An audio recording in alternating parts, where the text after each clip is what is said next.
國家自主研製飛機 C919同 ARJ21喺機場作靜態展示，10幾名外國駐港總領事獲邀登上 C919同 ARJ21參觀。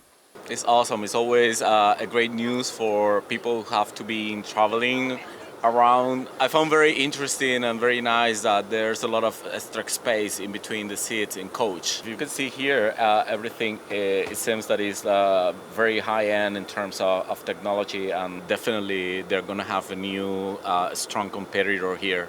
It's very impressive. From my observation, I think the quality is on par with any other aircrafts that I have been in. The seats here is also very comfortable. You can compete with other manufacturers.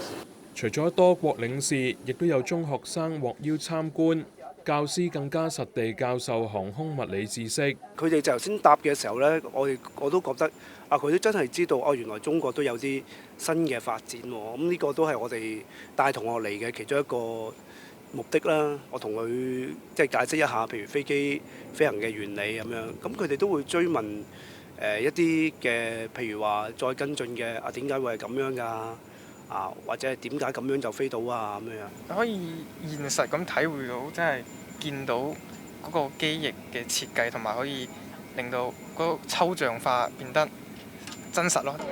即係感覺有少少史無前例咯，因為好少會見到關於即係國產嘅客機，感覺呢個中國喺航空嘅呢個領域邁進咗一個大嘅步伐咯。